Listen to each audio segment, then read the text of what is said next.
আসসালামু আলাইকুম। সবাইকে স্বাগত জানাচ্ছি আমাদের প্রোগ্রেসিভ ব্যাফের আরেকটি আলোচনায়। আমি শাফায়েত আপনাদের সাথে আছি যথারীতি। আমার সাথে আমাদের নিয়মিত দুজন আলোচক রাশেদ ভাই, মির্জা ভাই আছেন। এবং আজকে আমরা আমাদের দুজন অতিথিকে পেয়েছি। ইনফ্যাক্ট ওনারাও আমাদের শোতে এর আগেও এসেছেন। আমি পরিচয় করে দিচ্ছি প্রথমেই মুর্শিদ সেলিম ভাইয়ের সাথে। মুর্শিদ সেলিম ভাই একজন আমাদের অত্যন্ত প্রিয় একজন রাজনৈতিক বিশ্লেষক, এবং আমাদের সাথে আছেন নসরুল ইসলাম সোহান ভাই। উনি, আমার এখনো মনে আছে যখন এই জুলাই আন্দোলনের প্রথম দিন আমাদের প্রথম শোটা আমরা করেছিলাম সোহান ভাইয়ের সাথে, এবং আমাদের সেই সময়কার অনেক প্রেডিকশন যেটা পরবর্তীতে সত্য হয়ে গেছে। তো সোহান ভাই, thank you. Thanks for joining us once again. তো আজকে আমাদের আলোচনার যে মূল বিষয়টা, সেটা হচ্ছে যে রাজনৈতিক দল হিসেবে আওয়ামী লীগের নিষিদ্ধকরণ। তো এটার পক্ষে বিপক্ষে আমরা দুই দিকেই আমরা কথা শুনবো, যুক্তি শুনবো যে, এবং আমাদের মূলত এটাকে আমি কয়েক ভাগে আমরা ভাগ করে নিচ্ছি। যে প্রথমত, যে এই কাজটা কি করা উচিত কি উচিত না, যে আওয়ামী লীগকে নিষিদ্ধ করা উচিত কি উচিত না। যদি না হয় তাহলে কেন উচিত না, যদি হ্যাঁ হয় তাহলে সেটা কেন উচিত, এবং সেটাকে কিভাবে কোন প্রক্রিয়ায় করা সম্ভব, এবং হ্যাঁ বা না যেটাই হোক না কেন, এটার প্রতিক্রিয়া বা কনসিকুয়েন্স কি হতে পারে বা কেমন হতে পারে ভবিষ্যতে। এই বিষয়গুলো নিয়ে আমরা আমরা আজকে আলোচনা করব। এবং এই জন্যই আমরা আজকে মূলত আমাদের এই দুইজন অতিথিকে আমন্ত্রণ জানানো। তো মির্জা ভাই, আমরা শুরু করে দেই। হ্যাঁ, থ্যাংক ইউ সবাইকে, থ্যাংক ইউ সাফায়াত। ধন্যবাদ দর্শকদের দেখানোর জন্য। আমাদের ইন্টারেস্টিং একটা ডিবেট আমরা করব আজকে। আমাদের সাথে সোহান আছে এবং আমাদের প্রিয় সালিন ভাই।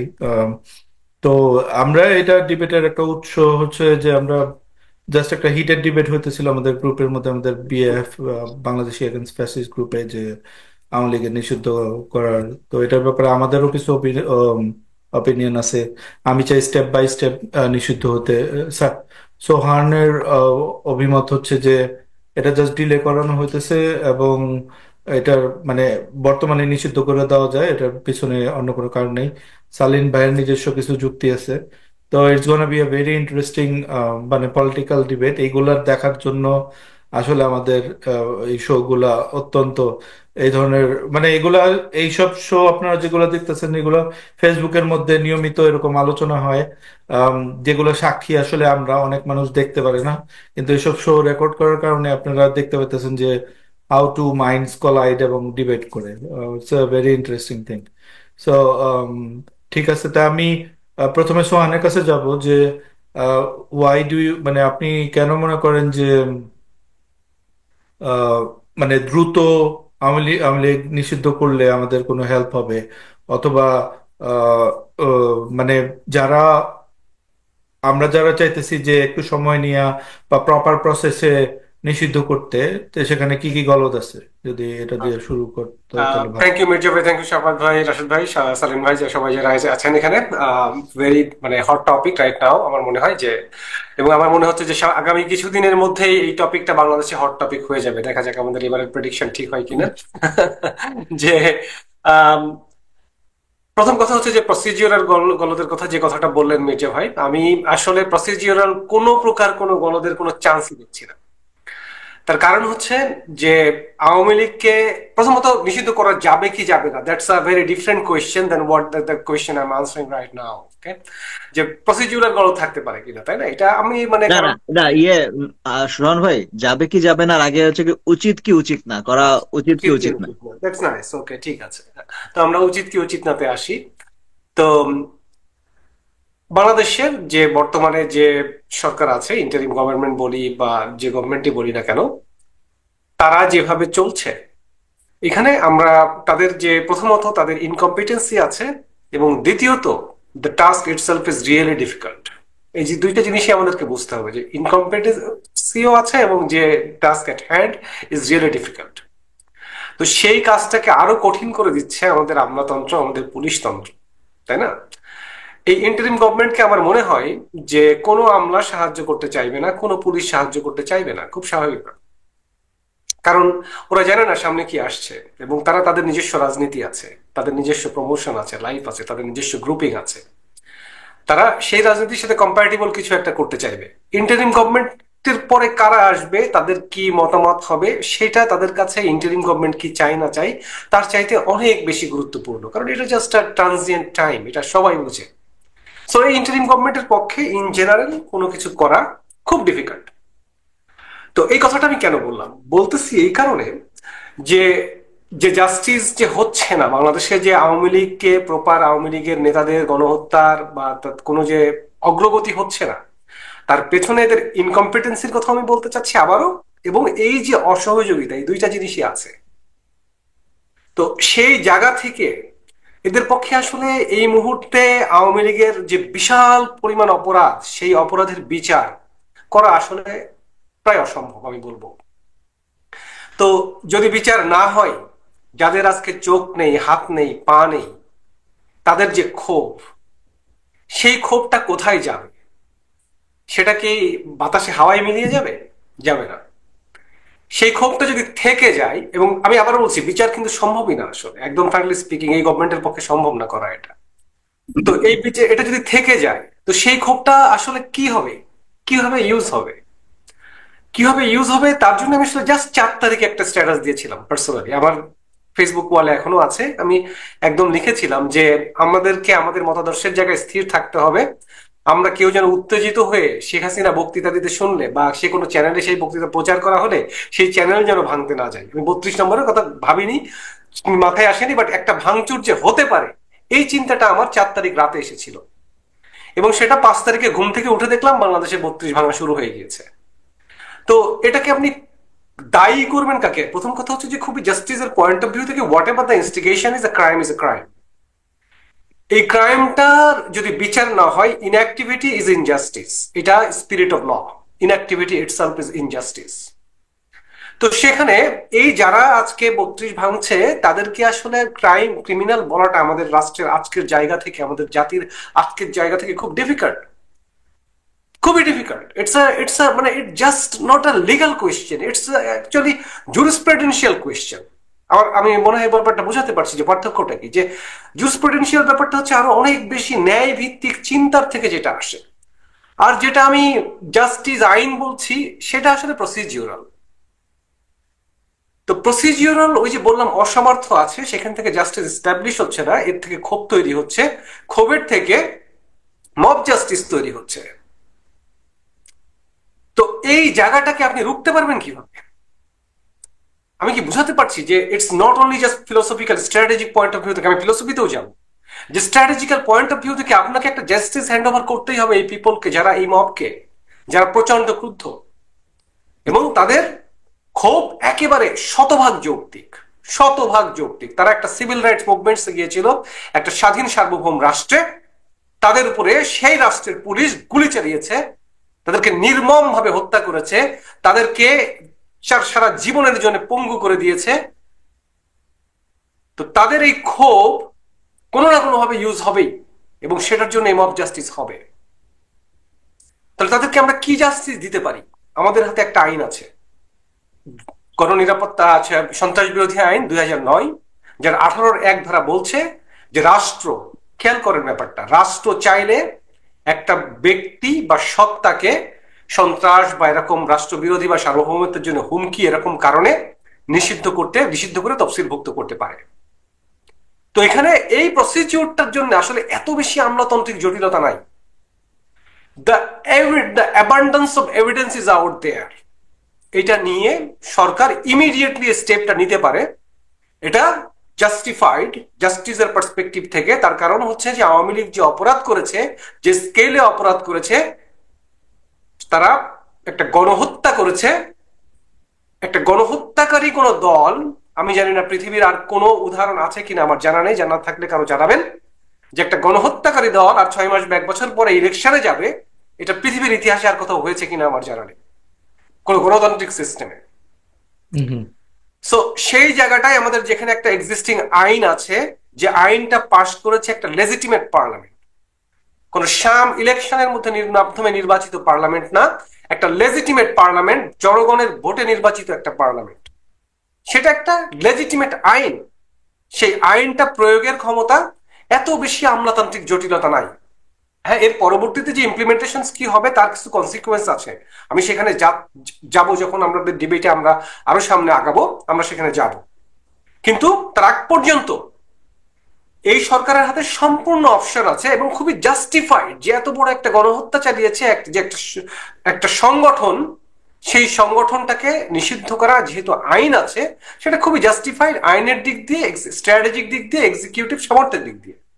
তো সেখানে আমি কোনো প্রকার কোনো সন্দেহের অবকাশ নাই যে এই বিক্ষুব্ধ জনতাকে যেন তাদের এই যে ক্ষোভ অন্য কোনো দিকে ধাবিত না হইতে পারে, দেশটা একটা অস্থিতিশীল জায়গার দিকে না চলে যেতে পারে, বিভিন্ন ধরনের প্রোপাগান্ডা, বিভিন্ন ধরনের এজিটেটররা তাদেরকে ব্যবহার না করতে পারে, তার জন্য সরকারের দায়িত্ব আছে এখানে যে আওয়ামী লীগের বিচার করা এবং একটা জেনারেল বিচার, যেখানে যেহেতু প্রত্যেকটা মানে আপনি যখন স্নাইপার ইফেক্টে প্রত্যেককে ধরতে পারছেন না, যেখানে একটা বুলডোজার ইফেক্টের সুযোগ আছে, এবং এটা এমন না যে এটা খুব ক্যাজুয়ালিটি আছে যেটাতে খুব মানে আপনার ওই ইয়ে হবে যে কি বলে এটাকে কোলাটারাল ড্যামেজ হবে, এরকম কোনো ব্যাপার এখানে নাই কিন্তু। তো সেখানে আপনি কেন এই বুলডোজার ইফেক্টটা ক্ষেত্রে আপনি যাবেন না, এটার পক্ষে আমি কোনো প্রকার কোনো যৌক্তিকতা দেখছি না। তো আমি বলবো যে নৈতিকতার জায়গা থেকে গণতন্ত্রের সাথে আওয়ামী লীগের যে তার সাথে যে আওয়ামী লীগের যে ইনস্টিগেশন চলছে, অমিপিয়াল গ্রুপের যে ক্রমাগত ইনস্টিগেশন চলছে, যে উস্কানি চলছে, শেখ হাসিনার যে উস্কানি চলছে, $1 বিলিয়ন লুটের মালের উপরে তারা বসে আছে, তারা যদি আজকে সারা বাংলাদেশে একটু একটু করে সুযোগ পায়, এর পরবর্তীতে তারা যদি একদিনে 100 কোটি টাকা ঢেলে 64টা জেলায় একটা প্রোগ্রাম ঢেলে দিয়ে হঠাৎ করে মারামারি শুরু করে, আপনি ঠেকাতে পারবেন? পুলিশের সামর্থ্য আছে? কারো কোনো সামর্থ্য নেই। সো যতক্ষণ পর্যন্ত এই যে তাওয়া গরম আছে, আমাদের হাতে সুযোগ আছে এখনো পর্যন্ত, অলরেডি দেরি হয়ে গিয়েছে আসলে, তারপরেও এখনো সুযোগ আছে যে আওয়ামী লীগ এখনো সাহস করেনি। আমাদের উচিত আওয়ামী লীগকে নিষিদ্ধ করে দেয়া, এবং নিষিদ্ধ করে দিলে যেটা হবে সেটা হচ্ছে তারা সংগঠিত হইতে আরো বেশি চিন্তা করবে। এটা আরো আমরা ডিটেইলে যাব যখন আলোচনা হয় আরো আগাই, but this is the thing. Okay, ঠিক আছে সোহান, থ্যাংক ইউ। আচ্ছা, এটার জবাব দেবেন সালিন ভাই। আমি কয়েকটা কোয়েশ্চেন করে দিই, আমি নিশ্চয়ই সালিন ভাই এটার কাউন্টার কোনো জবাব আছে। সালিন ভাই, আপনি যখন আপনি জবাব দিবেন আপনি প্লিজ আপনি যেটা অ্যাড্রেস করবেন, আমার মনে হয় সোহান, মানে আমার কাছে যেটা মনে হইতেছে যে আমলাতান্ত্রিক জটিলতার এখানে কোনো অবকাশ নেই। এখানে রাজনীতিক এবং আপনার সাংবিধানিক অন্যান্য প্রবলেম মানে মানে আছে। আমলাতান্ত্রিক জটিলতার মানে আমি জানি না আমলাতান্ত্রিক জটিলতা বলতে সে কি মিন করতেছে, বাট এটা আমার মতে মানে এখানে আমলাতান্ত্রিকের ওই ওই ওই মানে ওই বাক্যেরই কোনো অবকাশ নেই এখানে। আমার কাছে যেটা মনে হয় যে আপনার আওয়ামী লীগ নিষিদ্ধ করার যেই মানে যেই প্রেমিস গুলা সেগুলা আহ, মানে রাবার স্ট্যাম্প হয়ে যাবে যদি আমরা মানে জাস্ট এক্সিকিউটিভ অর্ডারে আমরা নিষিদ্ধ করি। তো শালিনী ভাই, আপনি যদি কাউন্টার দিতেন এই পয়েন্টে, তারপর আমরা। হ্যাঁ, থ্যাংক ইউ মির্জা ভাই। আহ, আমার অবস্থা এখন এমন, আমি একজন বিক্ষুব্ধ তরুণের প্রতিনিধির সামনে একজন প্রবীণ বসে কথা বলছি আর কি। হুম হুম, তো আমার জন্য পারফেক্ট। কথা বলা অনেকখানি একটু অনেক চিন্তা ভাবনা করে কথা বলা উচিত বলে মনে করি। প্রথমে যে বিষয়টা আমাদের খেয়াল রাখতে হবে যে আমরা এমন একটা সময়ে বসবাস করছি, এমন একটা সময়ে দাঁড়িয়ে কথা বলছি যখন পলিটিক্যাল সোসাইটিটা ভীষণভাবে পোলারাইজড। আপনার অনেক ন্যায্য কথাও এখন অনেকে বলার আগে দুইবার চিন্তা ভাবনা করছে যে আমাকে কোনটা একটা খেতে হয়, আওয়ামী লীগের দালাল না ভারতের দালাল না বাঙ্গু বাম না সুশীল। এই জন্য আমার মনে হয় যে ঠিক আওয়ামী লীগ আমলের মতোই অনেকে এখন আবার একটু কথাবার্তা বলতে একটু চিন্তা ভাবনা করছে। এই প্রেক্ষাপটটা আমাদের মাথায় রাখা দরকার। সবার আগে একটা বিষয় সবারই মাথায় রাখা দরকার যে আমরা যারা জুলাই অভ্যুত্থানে সঙ্গী ছিলাম, এখন হয়তো রাজনৈতিক বা মতাদর্শিক পার্থক্যের জন্য ভিন্ন মতে আছি, তারা কেউই চায় না যে আওয়ামী লীগ আবার বাংলাদেশে প্রত্যাবর্তন করুক। এই বিষয়ে কারো মনে কোনো সন্দেহ থাকা উচিত না যে ও হয়তো চায় যে আওয়ামী লীগ ফিরে আসুক আর আমি চাই যে আওয়ামী লীগ ফিরে না আসুক। তা আসলে বিষয়টা তা না। এই জিনিসটা মাথায় রেখে যদি আমরা পুরো আলোচনাটা করি তাহলে হয়তো আমরা একটা উপসংহারে পৌঁছতে পারবো, তার আগে না। তো নাম্বার ওয়ান হচ্ছে আওয়ামী লীগ নিষিদ্ধ এখন একটা মাত্র উপায় আছে, যেটা সোহান ভাই বললেন, একটা নির্বাহী আদেশ। সন্ত্রাস দমন আইনে যে ধারাটা আছে সেই আইনের বলে একটা নির্বাহী আদেশে আওয়ামী লীগকে নিষিদ্ধ করে দেওয়া যায়। এখন এই আইনে নিষিদ্ধের একটা সমস্যা হচ্ছে যে নির্বাহী বিভাগের কর্তৃত্বের উপর সম্পূর্ণরূপে নির্ভরশীল হতে হয়।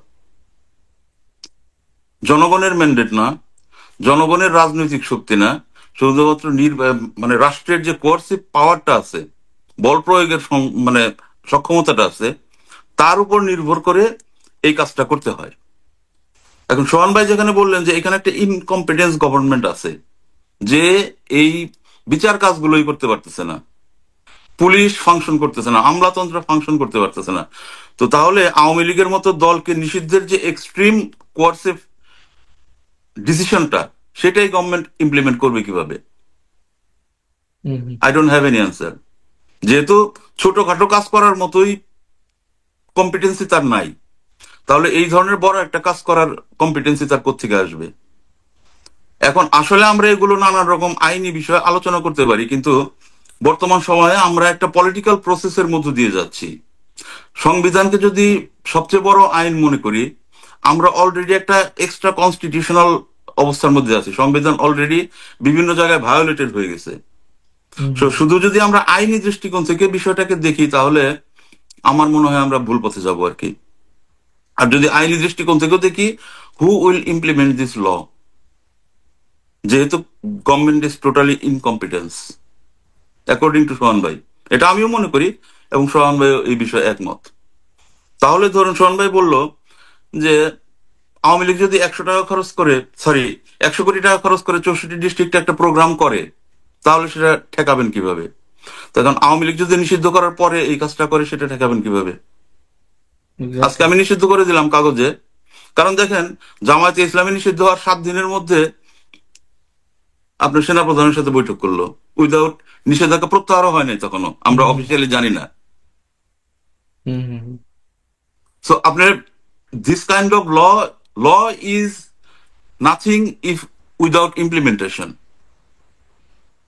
আপনি যখন power power behind the implementation, হ্যাঁ হ্যাঁ মানে ওই আপনি তো আইন করলেন, কিন্তু আইনটাকে হ্যাঁ আপনি বাস্তবায়ন করতে ধরেন 64টা জেলায় ওইরকম আপনি ওটা ফোর্স করবেন, নাহলে তো ওটা আপনি একটা ঢাকা শহরে একটা পিস অফ পেপার হয়ে পড়ে থাকবে, বা হ্যাঁ কম্পিউটারে হ্যাঁ একটা পিডিএফ হয়ে পড়ে থাকবে ওই আইনটা।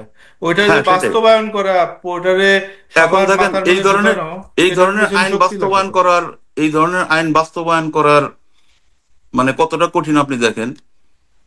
আপনি সেই কত বছর যাবত আমরা দক্ষিণাঞ্চলে সরবরাহ পার্টি নিষিদ্ধ করে দিয়ে সেখানে সেগুলো দমন করার চেষ্টা করছে রাষ্ট্র, এখনো কিন্তু সফল হয় নাই। তাদের তৎপরতা কিন্তু ওই দক্ষিণাঞ্চলে এখনো আছে। এখন আপনি যদি বলেন যে এই যে অমি পিয়ালরা বা শেখ হাসিনা ভাষণ দিচ্ছে, এগুলো আপনি বন্ধ করবেন কিভাবে দেশের বাইরে থেকে যারা এগুলো করছে? হুম আমি তো কোনো পথ দেখি না। আপনি যদি ফেসবুক বা ইউটিউবকে বলেন যে এগুলো বন্ধ করে দাও, বললেই তো তারা বন্ধ করবে না। তাদের যদি বলেন যে এরা আওয়ামী লীগের লোক, তারা বলবে যে আমি আওয়ামী লীগের লোক না, আমি পার্সোনাল আমি ওপিনিয়ন দিই। আপনি তো তাদের বন্ধ করতে পারবেন না। যাই হোক, এগুলো হচ্ছে যুক্তির কথা, মানে যুক্তির পাল্টা যুক্তি। আমি যুক্তি পাল্টা যুক্তির জায়গা থেকে সরে এসে আমি আমার মতামতটা আমি এখন দিই। হুম এক্সিকিউটিভ অর্ডারে রাজনৈতিক দল নিষিদ্ধ করার পক্ষে আমি আসলে কখনোই ছিলাম না। জামায়াতে ইসলামীকে যখন নিষিদ্ধ করা হয় তখনও ছিলাম না, এখনো না। কারণ এই এক্সিকিউটিভ অর্ডারের কাজগুলো আসলে রাষ্ট্রের মর্জি মাফিক, যারা ক্ষমতায় থাকে তাদের মর্জি মাফিক ব্যবহৃত হয়। হুম আমরা অতীতেও দেখেছি, এখনো যে আমরা খুব একটা আইনের শাসনের মধ্যে চলে এসেছি সেই পরিমাণে স্ট্যান্ডার্ড, বিষয়টা আসলে তেমন না। এখানে একটা আইন করা হয়, সেই আইনগুলো যারা ক্ষমতায় থাকে তারা নিজেদের রাজনৈতিক ইচ্ছা অনুযায়ী আইনগুলো প্রয়োগ করে, এক্স্যাক্টলি। এটাই হয়ে এসেছে। জামাতে ইসলামীকে 2বার নিষিদ্ধ করা হয়েছিল, 2বারই সেটা কোনো কার্যকর হয় নাই। বরং আমি তো মনে করি যে আমার যেটা অভিজ্ঞতা, অতীতের চেয়ে জামাত এখন অনেক বেশি শক্তিশালী, বরঞ্চ নিষিদ্ধটা তাকে আরো শক্তিশালী করেছে।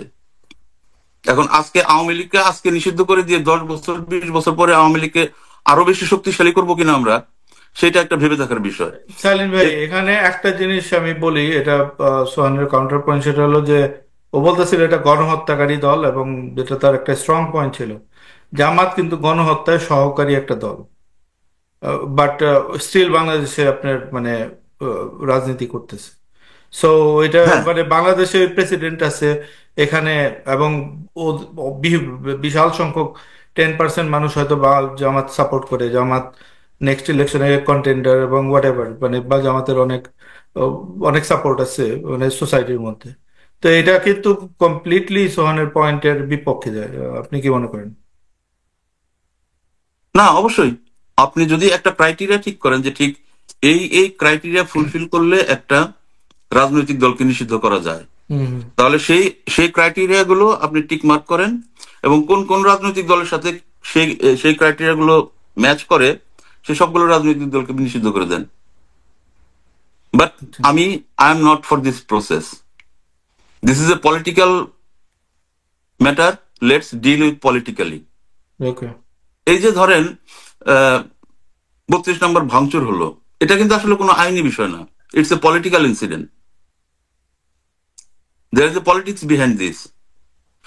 তো 32 নম্বর বাড়িটা ভাঙচুর করা গেল, ঠিক আছে, বাট অন্য কোনো উপায়ে কি এই ক্ষোভের বহিঃপ্রকাশ ঘটানো যেত?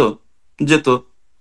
আমি সবসময় বলি যে এই ধরনের সিচুয়েশনে যেটা হয়, আপনার কালচারালি এবং ইন্টেলেকচুয়ালি ফাইট করতে হয়। কিন্তু আমি এই এই ফাইটটা আমি সমাজের মধ্যে দেখছি না, কারণ আপনার ওই ফাইট গুলো, আপনার কালচারাল এবং ইন্টেলেকচুয়াল ফাইট গুলো আপনার পলিটিক্যাল ফাইটটার ব্যাকবোন হিসেবে কাজ করে, দৃঢ়তা দেয়। হুম কিন্তু আপনি যদি পলিটিক্যাল ফাইটটা শুধু চালিয়ে যান, কালচারাল এবং ইন্টেলেকচুয়াল ফাইটটা যদি আপনি না করেন, তাহলে আপনার পলিটিক্যাল যে ফাইট করতেছেন সেটা সাস্টেইন করবে না। তো আমি এই দুর্বলতাগুলো দেখছি, দেখে আমি মনে করছি যে আহ, যে পথে যাওয়ার চিন্তা ভাবনা করা হচ্ছে যে আওয়ামী লীগকে ব্যান করে, এটা আসলে সাস্টেনেবল হবে না। আপনি যদি সাপের লেজে পাড়া দেন, সাপের লেজে পাড়া দিতে নাই, আপনি সাপের মাথা শুদ্ধ আপনাকে বধ করতে হবে। আমি একটা কোয়েশ্চেন আপনাকে করতে চাই যে অনেকে বলতেছে যে 10 বছর 20 বছর পর, কিন্তু এটার কাউন্টার হইলো যে এখন হইতেছে, এখনকারটা প্রবলেম এখনই, যখন হবে তখন দেখা যাবে। মানে ফিউচারে কি হবে এটা জানি না, এখন আমি কি করব, মানে এখন আমি যা করতে পারতেছি, যেটা সোহানও বললো এবং আমি সামহাও এটা সাপোর্টও করি, যে মানে এখনকার প্রবলেম তো আপনার এখনকার মানে উত্তর দিতে হবে। না, এখনকার প্রবলেম যদি আপনি শর্ট টার্মে শর্টকাট ফিল আপ করেন, তাহলে আপনি ইন দ্য লং রানে যায় আপনাকে ভুগতে হবে।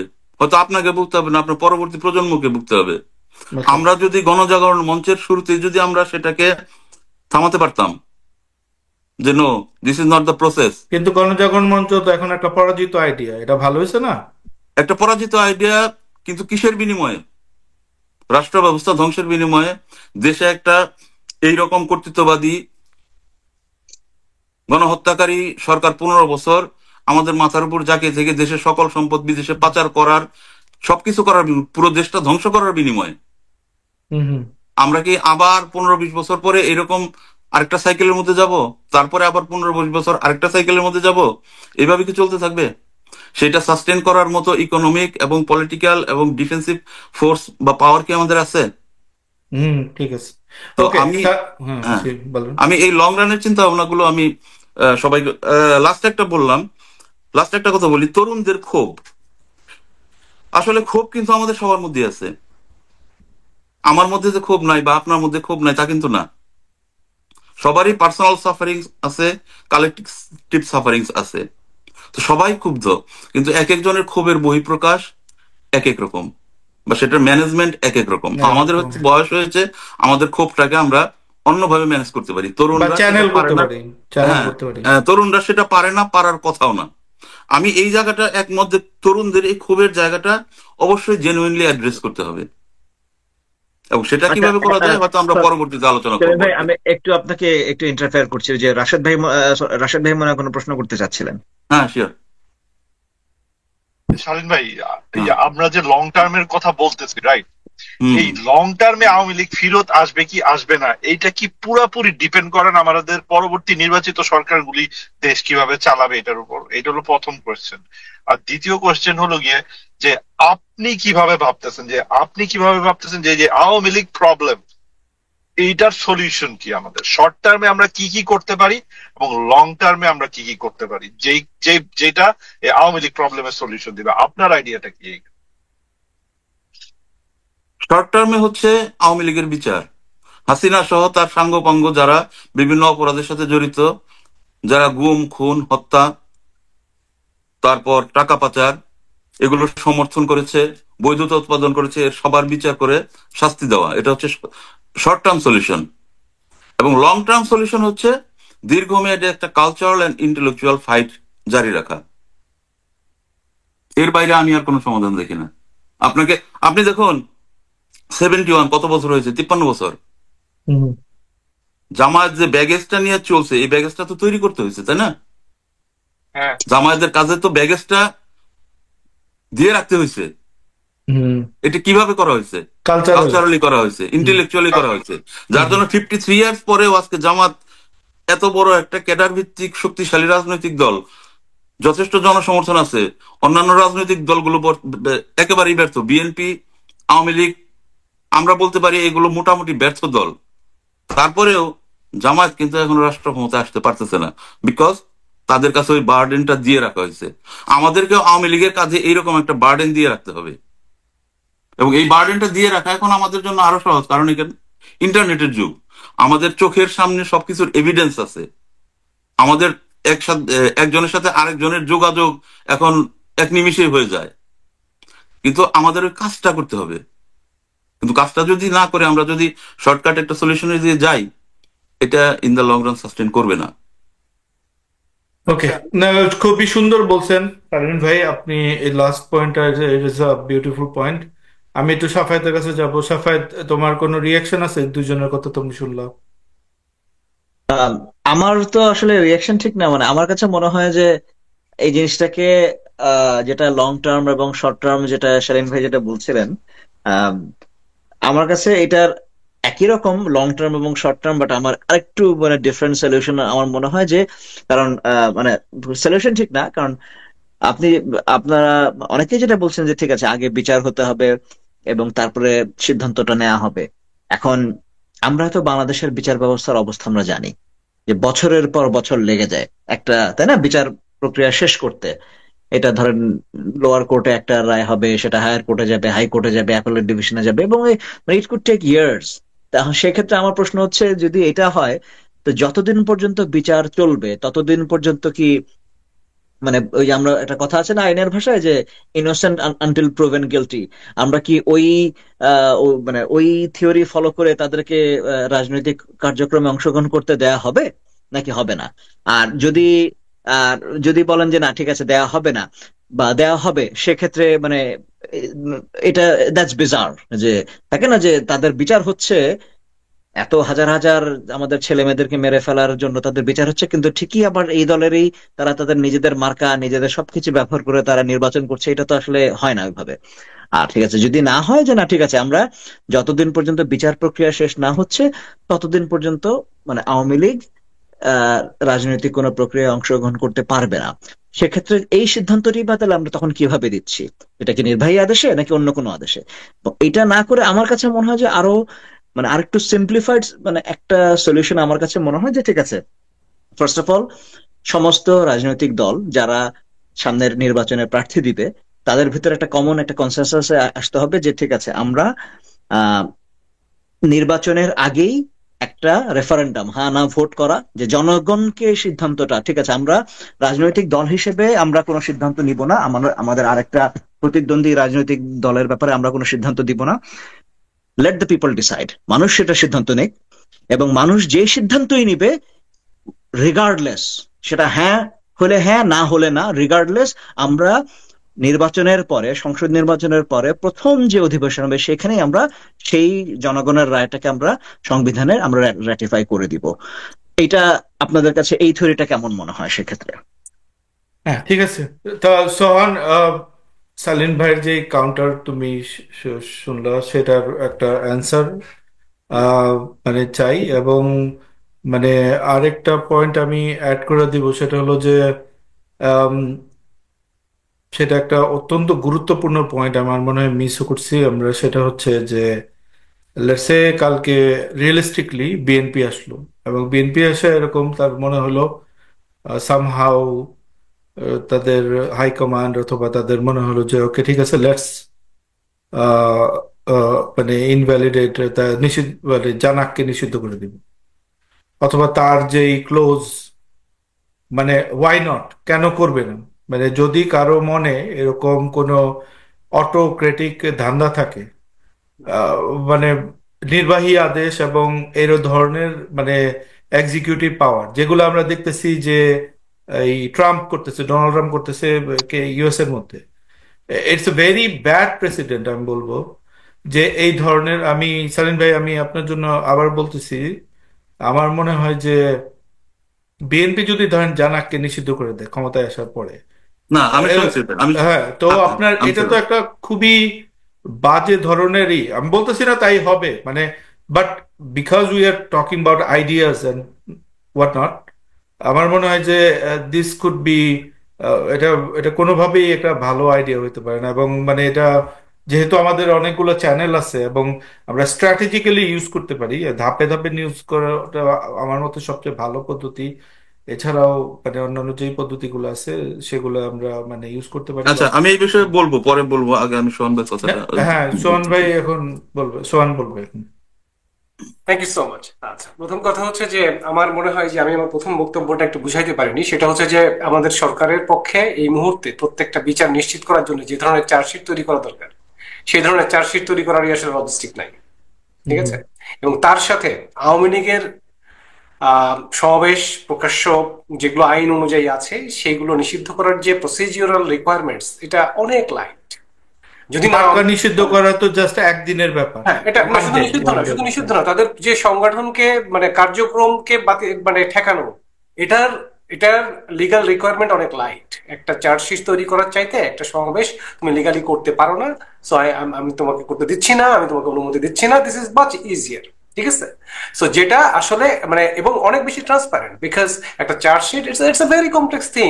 এটা ইটস নট ইজি। এটা আমেরিকাতেও একটা চার্জশিট করতে বহু সময়, একটা মিসডেমেনার চার্জশিট করতে 6 মাস 1 বছর লাগাই দেয় অনেক সময় স্টেট ডিপার্টমেন্ট, যে জাস্টিস ডিপার্টমেন্ট, ঠিক আছে? সো দুইটার বার্ডেন ডেফিনেটলি এক না। বাট এটা ট্রু যে আওয়ামী লীগ যদি একসাথে সবাই মিলে ঝাঁপাইয়ে পড়ে তো কিছু করতে পারবে কিনা, এটা যে কোনো সময় ট্রু, এটা যে কোনো সময় সত্যি। হ্যাঁ, আমি যেটা বলতে চেয়েছিলাম সেটা হচ্ছে যে যদি আওয়ামী লীগরা আজকে, আমরা যদি ধরেন আজকে আওয়ামী লীগ বললো যে আমি ঢাকা একটা সমাবেশ করবো, আপনি ঠেকাতে পারবেন না তাকে, তাই না? লিগালি পারবেন না, লিগালি আপনার কোনো সুযোগ নাই এই মুহূর্তে। যদি আওয়ামী লীগ বলে যে আমি একটা সমাবেশ করবো, আপনি ঠেকাতে পারবেন না, লিগালি পারবেন। যদি আপনি এটা ঠেকাতে যান, আপনি ভায়োলেশন অফ ল করতেছেন, এটা একদম সোজা কথা, কোনো মাপ নাই এখানে, ঠিক আছে? যে আপনি এটা মানে এটা ল আছে, মানে ল অ্যাবাইডিং স্টেট হচ্ছে না। এবং একটা দুইটা সমাবেশ আওয়ামী লীগ করলো, আর 10টা করলো, 20টা করলো, you are giving them the time to reorganize and reappear, ঠিক আছে? আমি ওই যে এক্সিকিউশনের যে কথা বলছিলাম, সালিম ভাই আমাকে আসলে রাইট আনসারটা দেন নাই, কারণ আমি যে দুইটা জিনিসের মধ্যে পার্থক্য দেখাইছি। বাট রিয়েলিস্টিকলি এটা তো ট্রু আমি না। হ্যাঁ, আমি বলছি যে এই চার্জশিট করে অপরাধের বিচার এবং একটা সংগঠনের জাস্ট তুমি সমাবেশ করতে পারবো না, না। বাট রিয়েলিস্টিকলি আওয়ামী লীগ তো পালাই গেছে, সবাই নেতা, পালাই গেছে, সংগঠন, ওরা আসবে তো, ওরা অফিস আসবে, খালি, মানে ওরা আসবে। মানে আমরা তো অনেক কথাই বলতে পারি যে মানে স্বপ্নের জগতে whatever, তো ওটা তো সত্যি বাস্তব জগতে, একটা এটাও তো real বলছি 10 বছর পরে ফিরে আসবে, পদ্ধতি, হু নোজ 10 বছর পরে কোথায় ফিরে আসছে, কোথায় কে কোনো এভিডেন্স আছে 10 বছর পরে ফিরে আসছে? জার্মানিতে ফিরে আসছে নাৎসিরা, ইতালিতে ফিরে আসছে, কোথায় এভিডেন্স আছে? জামাতকে কেউ নিষিদ্ধ করে নাই, 72 সালে নিষিদ্ধ হয়েছে, তারপরে কদিন পরে আবার ওই জিহাদে, আমি এক্স্যাক্টলি খেয়াল নাই, তারা এসে নিজেরাই নিয়ে চলে আসছে। এমন না যে বিশাল প্রেশার ছিল, নিয়ে চলে আসছে রাজনৈতিক স্বার্থে। এরপরে 13তে এরা একটা ফাইজলামি করছে, 13তে এসে, তারপরে এই 24-এ এসে একটা ফাইজলামি করছে। এটা কোনো নিষিদ্ধ করার কোনো ইন্টেন্ডেড একটা ধরনের ফাইজলামি চলছে। এবং 13তে এসে মানে এটা কোনো নিষিদ্ধর ব্যাপারই, মানে এখানে কোনো ইস্যুই নাই এখানে, ঠিক আছে? এবং আজকে আপনি জামাতকে লিগালি নিষিদ্ধ করতে পারেন না, এটা হচ্ছে সত্যি, আইনি ভাবেই পারেন। সো জামাতের এই প্রশ্নটা যে আমরা তুলছি, এটা একটা ফালতু প্রশ্ন। জামাতকে আপনি আজকের বাংলাদেশে নিষিদ্ধ করতে পারেন না, বিকজ এই আইন ইনঅ্যাক্টেড হয়েছে 2009 সালে। আপনি যদি 71 সালের অপরাধ দিয়ে বিচার করেন, জামাত নিষিদ্ধ ছিল তখন আওয়ামী লীগও নিষিদ্ধ হয়েছিল, লেট মি কারেক্ট ইউ। হ্যাঁ, তো তখন কিন্তু যেই জিয়াউর রহমান যেটা করছে বা বিএনপি যেই পদক্ষেপগুলো নিচ্ছে সেটা হলো যে বহুদলীয় সবাইকে নিয়ে চলে গণতন্ত্র, আসছে। হ্যাঁ, হ্যাঁ, তখন সবাইকে নিয়ে সেই চলে ফাঁকে লুপ হলে জামাত সবাইকে এসে নিয়ে চলে করছে। আসছে, ওটাই বলছি যে সেটা পলিটিক্যাল কারণে নিয়ে চলে আসছে, সবাইকে নিয়ে চলে আসছে, তাই না? সো এটা যে এমন না যে জামাত বিশাল একটা বিপ্লব ঘটাই ফেলছে, সরকার সামলাইতে পারতেছিল না, এরকম কোনো ব্যাপার এখানে নাই। হুম হুম। হ্যাঁ, যে আওয়ামী লীগ যে আসবে চলে আসবে 10 সো বছরে, হোয়াটস এটা দ্য পয়েন্ট, লাইক তুমি হ্যাঁ, এটা আমি যেটা বলতে কি চাচ্ছি যে পয়েন্ট মেক করতে আমার চাইতেছো? প্রথম কথা হচ্ছে যে এই যে বলা হচ্ছে যে লিগ্যাল বার্ডেনটা মানে সরকারের যে ক্যাপাসিটি, আমি যে বলছি যে চার্জশিটের মাধ্যমে বিচার বলা হচ্ছে বিচার করে ফেলতে হবে, এই হুম কথাটা আমার কাছে মনে হচ্ছে যে আমরা বোধহয় বুঝতেছি না যে বিচারটা কিভাবে সম্ভব। একটা প্রপার চার্জশিট তৈরি করা তো এত সোজা না। আদালতে আপনি কিভাবে আপনার আপনার ডকুমেন্টস কালেক্ট করেছেন, এভিডেন্স কালেক্ট করেছেন, এটা একটা বিশাল ব্যাপার একটা ক্রিমিনাল জাস্টিস সিস্টেমে। যে আপনি ওখানে কোনো প্রসিজিওর ভায়োলেট করছেন কিনা, আপনার 100% পারফেক্ট ডকুমেন্ট হইতে পারে, বাট আপনি কিভাবে কালেক্ট করেছেন শুধু এই কোশ্চেনে আপনার সব ডকুমেন্ট ইনএডমিসিবল হয়ে যেত। It's a very difficult thing, এত সোজা না ব্যাপারটা, মানে এই একটা ক্রিমিনাল জাস্টিসের প্রসিডিউরে। এবং আপনি যদি দেখেন যে পদ্মা সেতুর যে ইয়ে হয়েছে, ওখানে কি হয়েছে, কানাডার কোর্টে কি হয়েছে, কানাডার কোর্টে লেভলিন বলছে যে ওরা যেভাবে আমাদেরকে ওয়্যার টিপিং করছে সেটা আদালতের অনুমতি নিয়ে করছে, বলছে যে আদালতের অনুমতি প্রপার না, এই কারণে অ্যাপিল ডিভিশন সেই আদালতের অনুমতি খারিজ করে দিছে, সব এভিডেন্স খারিজ হয়ে গেছে। এই জন্য কানাডার মাউন্ট ওই যে পুলিশ বলছে আমরা এই মামলা চালাতে পারবো না, কানাডার কোনো আদালত বলেনি। তো এইটা হচ্ছে ব্যাপার, এই পার্থক্যটা বুঝতে হবে জাস্ট procedure-টা কি। একটা সেকেন্ড, আমি যদি বুঝতে চাই, তোমার আর্গুমেন্টটা হচ্ছে যে এটা একটা লেন্দি প্রসেস, আইনি প্রক্রিয়া, এবং হুম। লাইক আমরা খুব ইজিলি নির্বাহী আদেশে আমরা এই করতে পারি এটা। এক্সিকিউশনও ইজি, আচ্ছা কম্পারেটিভলি ঠিক ইজি, আছে, বিকজ ইউ ক্যান জাস্ট এখন issue we stop, get you the can't. Point. Can you answer মানে সালিম ভাইয়ের পয়েন্ট আচ্ছা, এবং হ্যাঁ, আমি যাচ্ছি, আমার যে আস্তে পয়েন্ট? আস্তে যাই তো, কারণ আমি যেটা বললাম যে সালিম ভাই যে আমাকে যে পয়েন্টে বলতেছেন যে মানে আমার কাছে মনে হয় যে আমার আমার মানে আমি আমার পয়েন্টটা বোধহয় ঠিক মতো, এই জন্য আমি বলছিলাম প্রথমে যে কেন এই সরকার আওয়ামী লীগের পুরো ক্রিমিনাল মানে অ্যাক্টিভিটিস এর বিচার করতে পারবে না, এবং সেক্ষেত্রে আসলে অন্য কিভাবে আমরা বিচারটা করতে পারি, অন্তত সবাইকে একটা জাস্টিস হ্যান্ড ওভার করতে পারি। এই হুম কারণে আমার লজিকটা ছিল কিন্তু এরকম। ওই সূক্ষ্ম জায়গাটা যদি আপনারা না বুঝেন, যদি ওইভাবে ওই আরেকটা অ্যাঙ্গেল নিয়ে চলে আসেন, ইটস ইটস নট প্যারালাল। ঠিক আছে, তো এটা একটা ব্যাপার। দ্বিতীয় ব্যাপার হচ্ছে সালেন ভাই বলতেছেন যে হচ্ছে যে এই 10 বছর পরে যে ইটস ইটস মানে ইটস জাস্ট অ্যান অ্যাসাম্পশন, এটার কোনো ভ্যালু নাই আসলে এই মুহূর্তে, বিকজ এটা কিভাবে আসবে। আওয়ামী লীগ আসতে পারে একটাই পদ্ধতি, আমাদের সবাই সরকার ফেল করলো, বিদেশে অরাজকতা শুরু হয়ে গেল, সবাই ভাবলো আওয়ামী লীগকে আবার নিয়ে আসতে হবে। এটা যে কোনো জায়গা থেকে যে কোনো পরিস্থিতি থেকে হতে পারে, নিষিদ্ধ হলেও হতে পারে, নিষিদ্ধ হতে পারে, যে কোনো জায়গা থেকে হতে পারে। কিন্তু আওয়ামী লীগ নিষিদ্ধ করার কারণে শক্তিশালী হবে, এই অ্যাজাম্পশনটা আমি জানি না কোন ডেটার বেসিসে করা হলো যে নিষিদ্ধ। বাট আজকে জামাত শক্তিশালী হয়েছে নিষিদ্ধ করার কারণে, জামাত শক্তিশালী হয়েছে নাকি? আমার কাছে তো মনে হয় যে জামাতের যে টপ ব্রাশ হাওয়া হয়ে গেছে, যারা আসলে নামধারী রাজাকার, এটা জামাতের একটা প্লাস পয়েন্ট। এখন বলাটা খুব কঠিন হয়ে যাচ্ছে যে জামাতের কে যুদ্ধাপরাধী, এটা একটা কঠিন ব্যাপার, এক নাম্বার। দুই নাম্বারটা হচ্ছে যে জামাতের সাথে যে মানে বিচার করা হয়েছে, সেটা বিচার হয়েছে যে একটা অ্যাপিল করা যাবে না এরকম একটা আইন দিয়ে। এই যে স্পেশাল ট্রাইব্যুনাল হাবি জাবি তাদের কেলেঙ্কারি ফাঁস হয়েছে, তারা কি চায়, একটা শ্যাম ট্রায়াল হয়েছে, এই জিনিসটার মাধ্যমে জামাতের বিচার হয়েছে, সেখানে একটা সহানুভূতি তৈরি করছে। আর আওয়ামী লীগের যে কথাটা বলতেছি আমি, এটা একদম পুরো এনঅ্যাক্টেড ল, একেবারে ক্লিয়ার, এখানে প্রসিডিউর খুবই ক্লিয়ার, এখানে কোনো প্রকার কোনো সন্দেহ নাই। ঠিক আছে, এই দুইটার মধ্যে আকাশ পাতাল পার্থক্য। তোহান, এখানে তো তোমাকে একটা মানে আচ্ছা, মানে আমি তো শেষ চ্যালেঞ্জ করি। করা যায় যে হুম জামাত নিষিদ্ধ ছিল না, বাট 2013 থেকে জামাতের অবস্থা এরকম ছিল যে হুম তারা অফিস খুলতে পারে নাই, তারা একটা মিছিল মিটিং করতে পারে নাই, তিনজন মিটিং করতে পারে নাই, হুম মানে তারা অলমোস্ট একটা নিষিদ্ধ দলের মতোই কিন্তু অপারেট করেছে, যেখানে দেখছে তাদের মাইর দেওয়া হয়েছে। Hmm. So why can't we follow the same thing?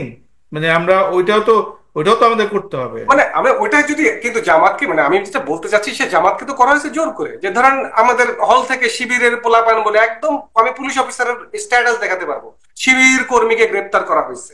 হুম হুম হুম। হ্যাঁ, তো এটা তো ইললিগাল, এটা এক্সট্রা জুডিশিয়াল।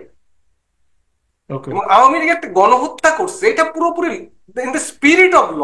পৃথিবীর কোথাও আপনি দেখান, আমি বললাম তো যে আমাকে নজির দেখা, যে পৃথিবীতে এত বড় একটা গণহত্যা চালানোর পরে তার যে নিষিদ্ধ করা, মানে তাকে 1 বছর পরে 6 মাস পরে ইলেকশন করতে দেওয়া হয়েছে, একটা নজির দেখান আমাকে।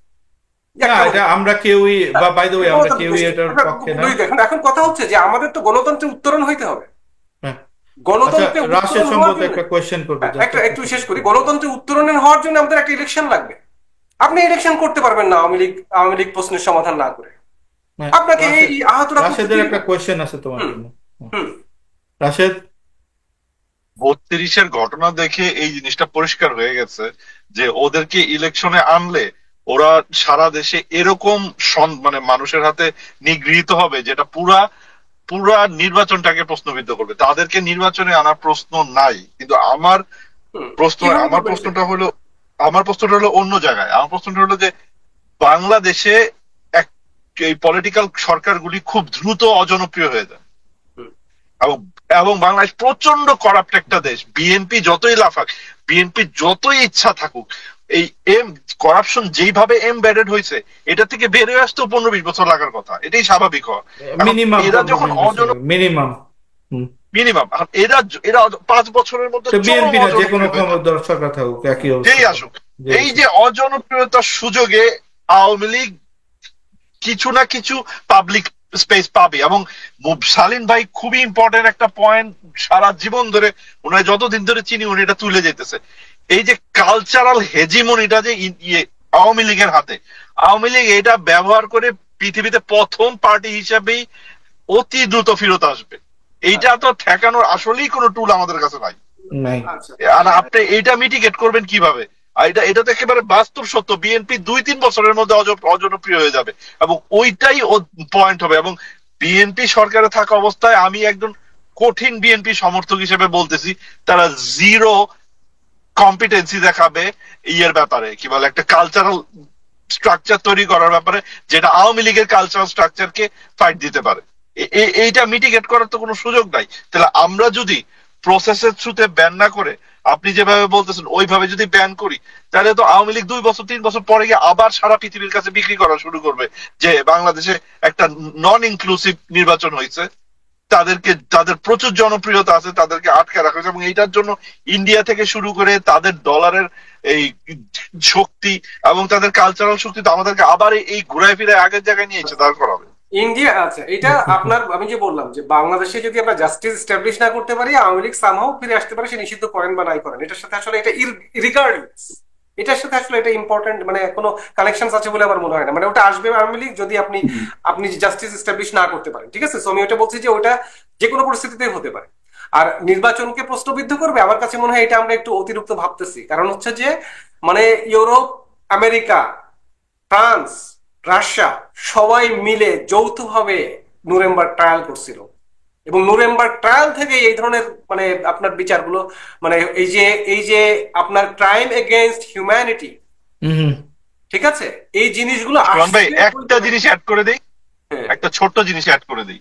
হ্যাঁ, বাংলাদেশে শেখ হাসিনাকে যে আউস্ট করা হয়েছে, এটা নিয়ে যত ধরনের লেখালেখি হয়েছে সারা পৃথিবী জুড়ে, কোথাও জেনোসাইড শব্দটা ব্যবহার করা হয় নাই, কোথাও ম্যাসাকার শব্দটা ব্যবহার করা হয় নাই। We already failed. আমরা আমাদের যেখানে যা হয়েছে সেটা সারা পৃথিবীকে বুঝাইতে অলরেডি ফেল করছে সবাই। Everybody understand it's the kleptocracy. ওরা যে চোর ছিল এটা সবাই জানে, কিন্তু আমরা কিন্তু একটা একটা জায়গায় জেনোসাইড শব্দটা ব্যবহার করা হয়নি, একটা জায়গায় ম্যাসাকার শব্দটা ব্যবহার করা হয়নি। Just to remind you. বলেন। এখন ব্যাপারটা হচ্ছে যে মানে আপনার ওই ওই প্রচারে আপনি বিলিয়ন ডলার একটা ইন্ডাস্ট্রি এবং 4 ট্রিলিয়ন একটা ইকোনমির সাথে আদৌ কোনোদিন কোনো জীবনে পারবেন কিনা, এটা সবসময় সন্দেহ থেকে যাবে। আওয়ামী লীগকে আপনি ইলেকশনে নিয়ে আসলেও আওয়ামী লীগ বলবে আমাকে প্রার্থী দিতে দেয় নাই, আমাকে মামলা দিয়ে আমার প্রার্থীকে আটকায় রাখছে, আমার ভোটারকে আটকায় রাখছে, এটা আজীবন হবে, এটা আইদার ওয়ে হবে। আপনার একটা জিনিস কি যে there are some controllable variables and there are some uncontrollable variables. I think we are talking about uncontrollable variables too much here. যে একটা যে কোনো সিস্টেমকে আপনি কন্ট্রোলেবল আনকন্ট্রোলেবল ভ্যারিয়েবল নিয়ে যদি আপনি সারাক্ষণ মাতোয়ারা হয়ে থাকেন, মানে ইউ ক্যানট ডু এনিথিং, ঠিক আছে? এবং শালীন ভাই যে কথাগুলো বলতেছেন আমি এগ্রি করি, আমাদের কালচারাল হিজিমনি লাগবে, সবকিছু লাগবে, এবং এটা একদিনে হবে না। আওয়ামী লীগের কালচারাল ইন্ডাস্ট্রি সে 71 থেকে তৈরি হয়েছে। ওই যারা স্বাধীন বাংলা বেতার কেন্দ্রে গান গাইছে তারা সবাই আওয়ামী লীগের পক্ষে, যারা ওখানে নাটক করছে, যা কিছু করছে, তারা সবাই আওয়ামী লীগের পক্ষে। এরপর একটা কালচারাল ব্যারেননেস চলছে বাংলাদেশে, এরশাদের আমলে চলছে, তারপরে খালেদা জিয়ার প্রথম আমলেও চলছে। সো বাংলাদেশের বিএনপি বা এর কারো কোনো কালচারাল জায়গা তৈরি হয়নি। এটা ওভারনাইট আপনি একটা বিশাল কালচারাল বিপ্লব করে ফেলবেন, এটা কখনো হবে না। আমাদের করতে হবে ইকোনমিক বিপ্লব, ঠিক আছে? আমাদের এই ইয়াং পিপলরা যদি আসে, ওরা একটা নতুন ধরনের আইডিয়া নিয়ে আসবে। এই যে যারা তাসনিম নতুন ধরনের মেডিকেল ফ্যাসিলিটির কথা বলতেছে, আইডিয়া নিয়ে আসতেছে, এডুকেশনের কথা বলতেছে, this are the revolution we have to do. Cultural বিপ্লব এই মুহূর্তে ওইভাবে হবে না। এবং আরেকটা জিনিস আপনি মাথায় রাখেন, ওই শালীন ভাই, আসলেই আমি আপনাকে বলবো যে এটা হয়তো আমাদের বয়স, আমারও বয়স 40 হয়ে গিয়েছে, সেটা হচ্ছে যে আওয়ামী লীগের এই কালচারাল হিসেবিলিটা জাস্ট ডেমোগ্রাফিক ডিসঅ্যাডভান্টেজে হারায় যাবে। তার কারণ হচ্ছে যে আওয়ামী লীগের যারা শিল্প টিল্প ওই দুই একটা সাউন্ড ফাউন্ড বাদ দেন, যারা ওইগুলো বাদ দিয়ে বাকিরা ওই বুড়া, ঠিক আছে, যাদের ওই ওই লেগাসি নিয়ে চলে, এই জেনজি যারা এখন নতুন কালচার, যারা র্যাপ শুনে, আওয়ামী লীগের বেল নাই র্যাপ সিঙ্গে, হ্যাঁ, আওয়ামী লীগ নাই। তো তো আপনি ভাবছেন যে ওই কালচারাল হেজিমনি দিয়ে আওয়ামী লীগ আরো 20 বছর চলবে? No way sir, it's done. ওদের ওদের ওই মানে ডেমোগ্রাফিক সময় শেষ, ঠিক আছে? যে এবং যে নতুন জেনারেশন ওরা মুজিবকে পুছে না, ঠিক আছে? নতুন জেনারেশন মুজিবকে পুছে না। সো এই কালচারাল হেজিমনি আওয়ামী লীগের খুব বেশি দিন চলবে না। এবং কালচার জিনিসটা, যে পলিটিক্যাল কালচার জিনিসটা যে শেপে আসবে, ওই জায়গাটাতে আওয়ামী লীগকে যাইতেই দেওয়া যাবে না। That's the thing we have to do. তাদেরকে ইলেকশনে আসতে দেওয়া যাবে না। তারা আন্ডারগ্রাউন্ড পলিটিক্স করুক না। আন্ডারগ্রাউন্ড পলিটিক্স আগে যেভাবে করা যেত, নকশালপন্থীদের কথা বলতেছেন, তাদেরকে ট্র্যাক করতে গেলে পুলিশ পিছন পিছন দৌড়াইতে হইতো। এখন কন্ট্রোল রুমে বসে আপনি সবাইকে ট্র্যাক করতে পারবেন। So the same thing will not happen the same way. হ্যাঁ, এগুলো হচ্ছে আপনাদের সবকিছু হচ্ছে যে স্ট্যাটিস্টি, আপনারা এই পুরোনো চিন্তার মধ্যে আছেন এবং ওই পুরোনো চিন্তা, ওই মেকানিজমে চিন্তা করতেছেন যে আমরা 20 বছর ধরে কালচারাল হিজিমনি তৈরি করবো, তারপরে আওয়ামী লীগ 10 বছর পরে ফিরে আসবে। দিস আর অল মানে এগুলোর আপনারা কিছু জানি না। আমার কাছে মনে হচ্ছে যে আমরা খুব এক্সট্রাপোলেট করতেছি, যেটা এক্সট্রাপোলেশন করার মতো কোন প্রকার কোনো মানে একটা রিগ্রেশন লাইন আমরা যদি বলি যে সেটা একটা এক্সট্রাপোলেট করার মতো এক ধরনের স্ট্যাটিস্টিক্যাল সিগনিফিক্যান্ট একটা ডেটা পয়েন্ট লাগে, যেখানে প্যারাডাইম শিফট হবে না। প্যারাডাইম শিফট হয়ে গিয়েছে বাংলাদেশে। বাংলাদেশে এখন বলা হচ্ছে তুমি কে আমি কে, রাজাকার রাজাকার কে বলেছে, বাট ওই আওয়ামী লীগ চেষ্টা করেছে এই স্লোগানকে দিয়ে এই আন্দোলনটাকে বিতর্কিত করতে পারে নাই। আওয়ামী লীগের কালচারাল হিসেবে ওখানে শেষ। আঠারোতে 18তে যখন ওই মতিয়া চৌধুরী বলছে যে যারা এই যে ভ্যাট আন্দোলন করতে আসছে সব রাজাকারের বাচ্চা, তখনই ওই রাজাকারের এসেন্স শেষ। শুধুমাত্র আওয়ামী লীগারদের মধ্যে এই এসেন্স আছে, ওই আরিফ জাবতিকের মতো, অমিপিয়ালদের মতো, ঠিক আছে, এরকম লোকজনের কাছে, ওই শাওনের মতো, ওদের মতো লোকজনের কাছে কারোর কাছে আছে। কিন্তু বাংলাদেশের জেনারেল পিপল আওয়ামী লীগের কালচারাল হেজমনিকে আর পুছে না। আওয়ামী লীগের কালচারাল ক্যাপিটাল শেষ, এটা আমি আপনাকে বলতেছি। এবং বাকিটা ওই ডেমোগ্রাফিক ডিসঅ্যাডভান্টেজে কদিন পরে শেষ হয়ে যাবে, কারণ এই নতুন জেনারেশন ওইটার ওই ব্যাটনটা আর ক্যারি করতেছে না। আমার কাছে মনে হয় না ওটা আমাদের কাছে বিশাল চ্যালেঞ্জ। আমরা অতীতে কি হয়েছে সেটাকে খুব বেশি এক্সট্রাপোলেট করতেছি ভবিষ্যতে। আমাদের এই মুহূর্তে চ্যালেঞ্জটা হচ্ছে আমরা নৈতিকতার প্রশ্ন তুলতেছি। আওয়ামী লীগ গণহত্যা করছে, আমরা বাংলাদেশিরা জানি। আগামী ব্যালটে কি আওয়ামী লীগের নৌকা থাকবে? এই কোশ্চেনের অ্যান্সার না দিয়ে আপনি ব্যালটেই যাইতে পারবেন। আপনি বাকি যা কিছু বলেন না কেন ওগুলো বাক্য আছে, ওই ব্যালটেই যাইতে পারবেন না। বাংলাদেশে গণতন্ত্রের উত্তরণই হবে না। ওই বিএনপি বা কেউ ক্ষমতায় আসতে পারবে না। যদি আসতে পারতে পারে, কিভাবে পারবে? যে আপনাকে এই জারাককে মেরে পিটায় ধ্বংস করে দিতে হবে, ওরা আর কোনো প্রতিবাদ করতে পারবে না। সেই পথে আপনি যাইতে চান? কিংবা আপনি করতে পারবেন যে আর্মি বা সবাই তাদের উপর দিয়ে সাপোর্ট সরায় নিবে, সেই পথে আপনি যাইতে চান? যদি সেই পথে যান, তারপরেও বাংলাদেশ রক্তাক্ত হবে। এই 18তে এই যে 24-এ এসে সফলতা পাইছেন, তার কারণ হচ্ছে 18তে এরা চরম মার খাইছে। এই যে প্রাইভেট ভার্সিটির ছেলেগুলো বিদ্রোহ করছে, কারণ 18তে ওরা মার খাইছিল, ওরা ভ্যাট আন্দোলন করছিল। এদের সাথে আমার দীর্ঘদিনের যোগাযোগ আছে। এদেরকে আমি নিরাপদ সড়ক আন্দোলন, হ্যাঁ, নিরাপদ সড়ক আন্দোলন করছিল, কোটা আন্দোলন করছিল, ভ্যাট আন্দোলন করছিল, এরকম অনেকগুলো আন্দোলন আছে। প্রত্যেকটা আন্দোলন থেকে এরা তৈরি হয়েছে। এই প্রজন্ম আওয়ামী লীগকে পুছে না, সোজা হিসাব। হ্যাঁ, এই প্রজন্ম মুজিবকে পুছে না, কলা দিয়েও পুছে না। আমার প্রজন্ম পুছে, আমার যার বয়স 40 হয়েছে, তারা ও মাই গড মুজিব তুমি পিতা বলে চিৎপটাং হয়ে পড়ে। ওই দিন শেষ, ওই দিন শেষ, ঠিক আছে? ডেমোগ্রাফিক ডিসঅ্যাডভান্টেজে ওটা আরো চলে যাবে। ওটা জাস্ট ইট নিডস টাইম। আপনারা যেটা ভাবতেছেন, আপনারা প্যারাডাইম শিফটটা দেখতে পাচ্ছেন না। এই জন্য এই জুলাইয়ের মাঝখানে বাংলাদেশের কোনো বুদ্ধিজীবী দেখে নাই যে বাংলাদেশে শেখ হাসিনার পতন হতে যাচ্ছে। আমাদের মতো কিছু ইয়াং পোলাপান দেখছে যে হ্যাঁ আমরা দেখছি, আমরা তোমাকে নিয়ে আসছি। হ্যাঁ, সো ওইটা আমরা এর আগেই বলছি, কোটা আন্দোলন না সরকার পতন আন্দোলন, বলছি যে আমি জুলাইয়ের 1 তারিখে বলবো, বাট কে কাকে বলছে ওটা মানে বাট ইন জেনারেল বাংলাদেশের বুদ্ধিজীবী ওই যে আরিফ জগতিকের স্ট্যাটাস আজকে প্রকাশ হয়েছে যে এই সরকার 5 বছর চলবে। আর তারা সবাই প্যারাডাইম শিফট কি জিনিস, প্যারাডাইম শিফট কি জিনিস, এটা পৃথিবীতে ওই ওয়ারেন বাফেট বুঝে নাই ক্রিপ্টো মার্কেট কই যাবে, ঠিক আছে? ওয়ারেন বাফেট কিন্তু বুঝে নাই ক্রিপ্টোকারেন্সি মানি জিনিসটাই চেঞ্জ করে দিবে, এটা ওয়ারেন বাফেট বুঝে নাই। ঠিক আছে, thank you Sohan. Remember this. হ্যাঁ, থ্যাংক ইউ সোহান। আচ্ছা, আমার আরেকটু বলার আছে, সেটা হচ্ছে যে এই যে বলতেছেন যে 10 বছর পরে আসবে, this is just an thought. আমার প্রশ্ন 10 বছর না, আপনি ইলেকশনে যাইতে হবে আপনাকে। আমাদের রাজনৈতিক কোশ্চেন হচ্ছে এটাই যে আমাদের গণতন্ত্রে উত্তরণ কি হবে। গণতন্ত্রে উত্তরণ করতে গেলে ব্যালটে আওয়ামী লীগের নৌকা থাকবে কি থাকবে না, এই প্রশ্নের সমাধান না করে, জানাকরে পিটায় শেষ না করে দিয়ে আপনি এই ইলেকশন পারবেন না। গণতন্ত্রের উত্তরণই হয় না বাংলাদেশ। সো এটা কি চাচ্ছেন? এই বলে অরাজকতা চলতে থাকবে। এটা আপনি লজিক্যাল বলেন, যা ইচ্ছা বলেন না কেন, যা যে নামে ডাক দেন না কেন, that's the thing that will happen in this country. সেটাকে থামানোর জন্য আপনাকে একটা জাস্টিস দিতে হবে বাংলাদেশকে, এবং আমাদের হাতে লিগ্যাল টুল আছে, সেই টুলটা আমাদের এক্সারসাইজ করতে হবে। That's my point. ওকে, রাশেদের একটা কোয়েশ্চেন আছে, এরপর আমরা সালিম ভাইয়ের কাছে যাবো, এরপর কোয়েশ্চেন শেষ না করে ঠিক, দেবো। আমি একটা অবজারভেশন বলি। এই আজকে 6 মাস হয়ে গেছে আমাদের ইয়ে এই আন্দোলনটা হয়েছে, এবং it's very close two almost every Bangladesh, right? So এইটার তো একটা রিফ্লেকশন বাংলাদেশের কালচারে অলরেডি থাকার কথা, রাইট? আমার হাতে আমার ফোনটা, আমি চরকির অ্যাপটা খুলে বসে আছি। চরকির অ্যাপে প্রতি সপ্তাহে নতুন নতুন ড্রামা আসে, এবং these are very popular, this one of the most popular কন্টেন্টের অ্যাপ এটা। এখানে এই এত বড় একটা আন্দোলন হয়ে গেছে, এইটা নিয়ে একটা নাটক নাই। বাংলাদেশের মানুষের সবচেয়ে ফেভারিট ফার্স্ট টাইম হলো নাটক, এটা বাস্তবতা। একটা নাটক নাই এই জুলাই জুলাই অগাস্টের, এবং আবার point I am trying to make, আজকে যদি ভাইস ভার্সার সিচুয়েশন হতো, Awami League was in the seat of BNP, এই পুরা অ্যাপের যে ফিচার যে 6টা শো আছে, এই 6টা শোই জুলাইয়ের শো হইতো। This is the difference I am talking about. Okay, আপনি থ্যাংক ইউ, বলতেছেন thank paradigm you shift. Rashed. হ্যাঁ, থ্যাংকস। Thank you. আমি একটা জিনিস একটু পয়েন্ট অফ অর্ডারে বলে যাই, সেটা হচ্ছে মানে সালিম ভাই যেটা বলতেছেন যে কালচারাল সাপোর্ট দিতে হবে, আমি সাথে এগ্রি করি। আমি জাস্ট বলতেছি যে আওয়ামী লীগের কালচারাল ক্যাপিটালকে আমরা যত স্ট্রং ভাবতেছি, সেটা আর তত স্ট্রং নাই। আমার ওকে, বক্তব্য ঠিক এটা না আছে। যে cultural Sohan, capital. Sohan, thank you. দর্শকদের জন্য একটা কথা বলি, সোহান আমাদের শোতে আসছিল 17 তারিখে। সেই 17 তারিখে আমার সাথে যোগাযোগ করে বললো যে এখন ভাই পুরোপুরি আমাদের ঘোষণা দিতে হবে, সরকার পড়ে যাবে, এবং আমরা শো করলাম। It was history. আপনারা যদি লাইভ শোতে দেখতে চান দেখতে পারেন। It was a proud moment for us, আমরা যে এটা শোটা করছিলাম।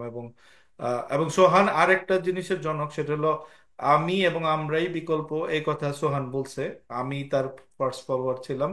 আমার ফেসবুকে লিখছি 2021-এ, আমরা এটা এখন ওয়ালে ওয়ালে ছড়াই গেছে, মানুষের মুখে মুখে আমি এন আমরাই বিকল্প। এই জন্য সোহানকে আমি অনেক উচ্চ রেট করি। আম, তো যাই হোক, দর্শকদের জন্য একটু জানালাম। সালিন ভাই, আম, হ্যাঁ। সোহান জাস্ট মানে হি কেম ব্যাক পাঞ্চিং, মানে প্রথমে ভাবতে আপনার কাছে কোনো ম্যাচই হবে না, না, but it's it no, no, was no. It was very very, মানে ও I আমার am happy to মাথাও চেঞ্জ করে I am দিছে। happy to accept all the punches from my next generation. I am very much happy. তো এই ধরনের Salim attitude ভাই, দরকার। আই হোপ আপনি এগুলোকে মানে পার্সোনালি না, না, নেবেন না, না। না, এই ধরনের ঠিক আছে, অ্যাটিটিউড আমি ইটস নট দ্য থিং। মানে আমি আমি আপনার অ্যাপ্রিসিয়েট, না, না, ফিলোসফিক্যাল জায়গা কিন্তু বুঝি। অবশ্যই ইটস নট এই যে ধরনের অ্যাটিটিউডই আমি মানে আমরা প্রত্যাশা করি। এই ধরনের অ্যাটিটিউডই প্রত্যাশা করি, বিশেষ করে তরুণদের কাছ থেকে, কারণ তরুণদের এটাই ধর্ম। এখন আমি হয়তো ওই বয়সে এইভাবে কথা বলতাম, কিন্তু এখন তো একটু বয়স হয়ে গেছে, ওইভাবে অনেক সময় কথা বলতে ইচ্ছা করে, ইচ্ছা করলেও মানে নিজেকে সংযত করতে হয় আর কি, এটা বয়সের কারণে, অভিজ্ঞতার কারণে। সোহান ভাই একটা কথা বারবার বলছেন যে justice has to B delivered.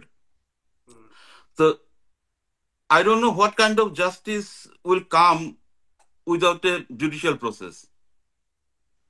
আমাদের যে আগের বার ইমতিয়াজ ভাই একটা প্রশ্ন তুলেছিলেন যে এই যে রাষ্ট্র, আমাদের যে রাষ্ট্র ব্যবস্থা যেটা এখন আছে, সেটা অত্যন্ত আপনার কেন্দ্রীয় সরকার, বিশেষ করে নির্বাহী বিভাগটা এত বেশি কর্তৃত্বপরায়ণ, এত বেশি শক্তিশালী হয়ে গেছে যে নির্বাহী বিভাগ মানে যা খুশি তাই করতে পারে। একদম নির্বাহী বিভাগ বলতে না, নির্বাহী প্রধান যা খুশি তাই করতে পারে। তো একটা নির্বাহী আদেশে হয়তো আওয়ামী লীগকে নিষিদ্ধ করে দেওয়া যায়, but that will not be justice. Justice should be come through the judicial process. আমি বলবো যে এই সরকারের হাতে তো আইন প্রণয়ন এবং আইন পরিবর্তনের ক্ষমতা আছে। আমরা শুনেছিলাম যে মানবতা বিরোধী অপরাধ ট্রাইব্যুনালের আইনে যখন পরিবর্তন হচ্ছে, তখন দল হিসাবে রাজনৈতিক দলগুলোর বিচারের বিধানও সেখানে সংযুক্ত করার একটা কথা আমরা শুনেছিলাম, যেটা পরে বাদ গেছে। এটা কেন বাদ গেল, এই প্রশ্নটা কেন আমরা সেই সময় জোরালোভাবে উত্থাপন করিনি? ছাত্রদের প্রতিনিধি সরকারের মধ্যে আছে, তারা কেন এই বিষয়টা দেখেননি? তো আমরা যদি ওই প্রসেসে যেতাম, বা এখনো যদি যেতে পারি, যেটা সোহান ভাই বলছেন যে নৌকা প্রতীক নিয়ে কি আমরা ইলেকশনে যাব, তো আমরা যদি ওই প্রসেসে গিয়ে আমরা জুডিশিয়াল সিস্টেমের মাধ্যমে একটা সিদ্ধান্তে আসতে পারি প্রাথমিকভাবেও, যে okay, until the all the judicial process is done, so this is the interim order, with this and this allegation, no one will uh, uh, be allowed to participate in the election. তাহলে আমরা আসুন গভর্নমেন্টকে ওইটা চাপ দেই যে আপনারা ওই মানবতা বিরোধী অপরাধ ট্রাইব্যুনালের যে আইনটা সংশোধন করছেন সেখানে আপনারা দল হিসাবে রাজনৈতিক দলের আপনি বিচারের বিধানটা সংযুক্ত করুন। Let's go to the tribunal, let's have an order from them. আমি চাই না কখনোই যে নির্বাহী বিভাগ, এই যে সোহানবার কথা সূত্র ধরেই বলি, সরকারের কাছে এখন এমন প্রযুক্তি আছে যে সবাইকে ট্র্যাক করতে পারে। এই প্রযুক্তিটা তো আমরা অনেক আগেই জেনেছি যে পেগাসাসের মতো প্রযুক্তিও আছে, ইসরায়েল থেকে প্রযুক্তি আনা হয়েছে, এগুলোর তো আমরা বিরোধিতা করেছি যে কেন নাগরিকের উপরে। আমি বলছি যে আপনি আজকে আওয়ামী লীগ ধরবেন, ওই প্রযুক্তি দিয়ে যে আমাকে ধরা হবে না তার তো কোনো নিশ্চয়তা নাই। আপনি গভর্নমেন্টকে মনস্টার হতে দিয়েন না, রাষ্ট্রকে মনস্টার হতে দিয়েন না। রাষ্ট্রকে যত আপনি মনস্টার হতে দেবেন, রাষ্ট্র আস্তে আস্তে আপনার আপনার গলাও চেপে ধরবে, কারণ রাষ্ট্র একটা গণবিরোধী প্রতিষ্ঠান। এটাকে আপনার সবসময় চেকস এন্ড ব্যালেন্সের মধ্যে রাখতে হয়। আমাদের সেই চেকস এন্ড ব্যালেন্সটা এখন নাই। তো যেটাই করতেন, আপনাদের ক্ষোভের সাথে আমি সম্পূর্ণ একমত, আপনারা যা করতে চান তার সাথেও আমি একমত, but come to the due process, come to the due process. যদি মনে করেন জাস্টিস সার্ভ করবেন, let's go to the judiciary and let's make this government to amend the law accordingly so that we can go to the judiciary. Let's do it. আমি রিল্যাক্সই cultural, কথা বলবো। হ্যাঁ, হ্যাঁ হ্যাঁ, আপনি কালচারাল হেজিমনির কথা যেটা আপনি বললেন, কালচারাল হেজিমনি শেষ হয়ে গেছে বলেই তো আওয়ামী লীগের পতন হয়েছে। কালচারাল হেজিমনিটা এখন আর নাই। এটা তো আমরা গত 15 বছর যাবত ফাইট করতেছি। আমি আজ পর্যন্ত বামপন্থীর প্রগতিশীলের বিরুদ্ধে যত স্ট্যাটাস দিয়েছে আমার মনে হয় না কেউ দিয়েছে। অনেক বামপন্থী আমাকে অকথ্য ভাষায় গালিগালাজ করে, আমাকে আনফ্রেন্ড করে, ব্লক করে চলে এমনি গেছে। এমনি যায় নাই আমাদের হ্যাঁ, সমস্যা আমরা ওটা আমাদের সবারই অনবরত একই কথা অভিজ্ঞতা, বলেছি বলে তারা গিয়েছে আর কি। ওটা আমাদের সবারই কিন্তু একই এখন অভিজ্ঞতা। আমি ন্যায্য কথা বলায় আমাকে বামপন্থী বাঙ্গু বাম গালি শুনতে হয়। So in my experience and your experience not the same, YONO.